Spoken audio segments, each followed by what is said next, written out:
Sir जरा steel mill पे आ जाएं। स्टील मिल पर जो आपके क्लेम्स थे, आज जो हो रहा है ये क्या हो रहा है? सर स्टील मिल के अंदर हमारे क्लेम क्या थे, मैं ये भी बता दूं। चलिए, ये बड़ा अच्छा आपने सवाल पूछा। दो चीजें हम कहते थे। एक, हम ये कहते थे कि ये जो मुलाजमीन को 6-6 महीने तनख्वाह नहीं दी जाती है और उनके पेंशन के बकायाजात नहीं उनको दिए जाते हैं, ये हम उनको देंगे। आप स्टील मिल के एम्प्लॉय से जाके पूछ लें कि जिस वक्त असद उमर बने फाइनेंस मिनिस्टर, तहरीक इंसाफ की हुकूमत आई, वो जो 6-6 महीने इंतजार करा के तनख्वाह दी जाती थी, हमने यकमुश्त फैसला किया एक ही ईसीसी में, अगले जून तक हमने जो है तनख्वाह की मंजूरी दे दी। हर महीना जैसे जैसे आता गया तनख्वाह उनको देते रहे। जो पेंशन उनको साल से नहीं मिलेगी, अभी जो हुकूमत ने, काबीना ने फैसला किया उसके मुताबिक वो तमाम पेंशन जो उनकी ड्यू थी वो उनको दी जा रही है। ये मामला दुरुस्त हो गया। दूसरी चीज हम ये कहते थे कि तहरीक इंसाफ समझती है कि ये स्टील मिल एक वायबल बिजनेस है, ये सनत चल सकती है और पाकिस्तान की एक अहम सनत। आपको अगर वजीर आजम की आपने तकरीर देखी हो, उस वक्त इमरान खान साहब जो चेयरमैन पीटीआई गए थे, तो उन्होंने वहां पर भी तकरीर करते हुए कहा था कि पाकिस्तान का सबसे बड़ा सनती इदारा है और इंशाल्लाह हम ताला इसको चलाएंगे। तहरीक इंसाफ आज भी उस पर कमिटेड है और आपको पता है कि हमने बाकायदा ट्रांजैक्शन स्ट्रक्चर भी बना लिया था। बाहर से कंपनीज आना भी शुरू हो गई थी ड्यू डिलिजेंस के लिए, और उस वक्त कोरोना हो गया और उसकी वजह से कुछ 7-8 महीने से काम रुक गया, क्योंकि आपको पता है कि बाहर से इंटरनेशनल ट्रैवल, खासतौर पे चाइना की तरफ से जो लोग हैं वो मिशन आने कम हो गए हैं। हम अभी भी कमिटेड हैं। हमारे ख्याल में अब भी स्टील मिल जो है वो चलनी चाहिए और पूरी इंशाल्लाह ताला कोशिश भी की जाएगी और मेरे ख्याल में कामयाबी भी होगी, स्टील मिल चल भी जाएगी। सर लेकिन 2.5 साल में आप ये कह रहे हैं कि जो एफर्ट्स हुई थी वो सिर्फ कोरोना की वजह से जो है वो रुक गई सारी एफर्ट्स, और आपका क्लेम ये था कि हम इसको टर्न अराउंड करेंगे एट एनी कॉस्ट और हम जो है वो स्टील मिल के मजदूरों के साथ खड़े होंगे। पाकिस्तान के अंदर तहरीक इंसाफ की हुकूमत होती है और खुदा ना खास्ता नहीं होगा ऐसा, स्टील मिल के मजदूरों का उनका हक नहीं मिल रहा। मैं तहरीक इंसाफ की हुकूमत के साथ नहीं, मैं स्टील मिल के मजदूरों के साथ खड़ा हुआ नजर आऊंगा। और 1 करोड़ नौकरियों का वादा भी है तहरीक इंसाफ का। यहां तो उल्टा लोगों को निकाला जा रहा है। अगेन मैं कहूंगा कि मैं, अगर आप प्राइवेटाइजेशन की पॉलिसी पे बात करें, शायद मेरी जाती राय कुछ और होगी, लेकिन मैं आपके सामने सिर्फ ये केस फैक्ट इसलिए रख रहा हूं कि क्या स्टील मिल को अब जो है वो मजीद एम्प्लॉयज को निकाल कर ये इसका सोल्यूशन होगा, या फिर वाकई जो वादे किए गए थे उस तरह खड़ा करने की फिर कोशिश की जाएगी?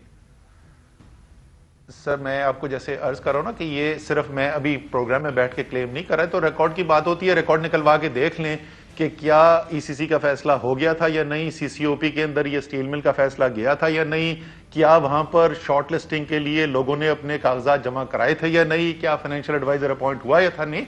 ये सारी चीजें रिकॉर्ड का हिस्सा है कि ये तमाम इकदाम उठाए जा चुके थे और आखिरी मार्च का शायद महीना था जिसके अंदर उनकी टीम्स आनी थी ग्राउंड के ऊपर ड्यू डिलिजेंस करने की वजह से, जिसकी वजह से वो नहीं आ सके। अब आप आ जाएं कि क्या, और ये जो है जो अभी काम हो रहा है, जो स्ट्रक्चर के ऊपर हमने फॉरेन इन्वेस्टमेंट लेके आनी है, 10 लाख की जो कैपेसिटी थी, जो मुशर्रफ साहब के वक्त में तकरीबन पूरी कैपेसिटी पे चलती थी, वो 14% कैपेसिटी पे रह गई, यानी सिर्फ 10 लाख के बजाय 1,40,000 टन प्रोडक्शन रह गई जरदारी साहब के वक्त में, और मियां साहब के वक्त में वो स्टील मिल बंद ही हो गई। हमने कहा था ये 10 लाख की नहीं, हम इसको इंशाल्लाह ताला 30 लाख टन पे लेके जाएंगे। ये तमाम मंजूरियां हो चुकी हमारे वक्त के अंदर और हम उस पर अभी भी कमिटेड हैं जो हम कह रहे थे। अब आ जाए करोड़ नौकरियों के ऊपर। सर आपको ये तो पता होगा ना कि पाकिस्तान के अंदर जो शहरी हमारी मईशत है उसके अंदर सबसे ज्यादा जॉब्स क्रिएट होती हैं कंस्ट्रक्शन के अंदर। क्या आप इस बात को डिनाई करेंगे कि जिस तरीके से कंस्ट्रक्शन के ऊपर काम तहरीक इंसाफ की हुकूमत अमूमी तौर पर नहीं, प्राइम मिनिस्टर इमरान खान ने जाती तौर पे किया, हर हफ्ते कंस्ट्रक्शन की एनसीसी चेयर करते हैं और आपको पता है कि किस किस्म की एक्साइटमेंट क्रिएट हुई है मार्केट के अंदर, तारीखी सेल्स हो रही है, सीमेंट की इस वक्त इंडस्ट्री उठ रही है। दूसरी सबसे बड़ी मुलाजमतों की इंडस्ट्री कौन सी है? वो टेक्सटाइल है।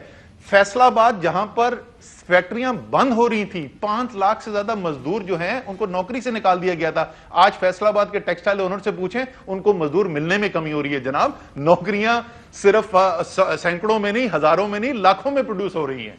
एलएनजी पर सर आज प्रेस कॉन्फ्रेंस भी की सईद गनी साहब ने, पीपल्स पार्टी के। उन्होंने कहा 122 अरब का जो है वो नुकसान कर दिया है, 57 अरब का इस साल किया है, 2.5 साल के अंदर जो है वो गलत फैसले करने की वजह से। इस पर भी जरा आपका कॉमेंट। उसकी बड़ी तफसील से नदीम बाबर साहब उसका जवाब दे चुके हैं اور وہ جو فیصلے ہیں ایک تو انہوں نے کلیریفائی کر دیا, خود شاہ زیب نے میرے خیال میں کلیریفائی کر دیا تھا, کوئی 122 اس کی گندم کی نہیں بات کرے, سوری صرف ایل این جی کی نہیں بات کرے, تو کوئی 4-5 مختلف فیصلوں کی بات کر رہے تھے. دوسری چیز جو ہے, جو کمپیرزن جو ندیم بابر صاحب بڑی تفصیل میں بتا چکے ہیں, ان کے خیال میں شاہ زیب خانزادہ جو ہیں وہ انگریزی میں جو بولتے ہیں نا ایپلز اینڈ اورنجز کا کمپیرزن کر رہے ہیں اور اس سے غلط نتیجے کے اوپر پہنچ رہے ہیں. جہاں تک میری معلومات ہے کل یا پرسوں دوبارہ وہ پھر تفصیل سے پوری ایک ایک چیز کا جواب دے دیں گے. لیکن کمال کے وہ لوگ ہیں, سعید غنی صاحب یہ پریس کانفرنس کر رہے ہیں, پیپلز پارٹی جو ملک میں, آپ کو کوئی یاد ہے کہ گیس کی شارٹیج کیسی ہوئی تھی؟ سب سے پہلی دفعہ جب شارٹیج کریٹ ہوئی وہ پیپلز پارٹی کی حکومت میں ہوئی تھی. یہ 5 سال میٹنگز کرتے رہے, یہ ایل این جی امپورٹ نہیں کر سکے. سو یہ جو ہیں وہ بات کر رہے ہیں, یہ تو اللہ کی شان ہے. تھینک یو سو مچ. اسد عمر صاحب ہمارے ساتھ موجود تھے, وفاقی وزیر برائے منصوبہ بندی. مختلف ایشوز پر ہم نے ان سے بات کی. ناظرین ایک بریک لیں گے, بریک کے بعد جب واپس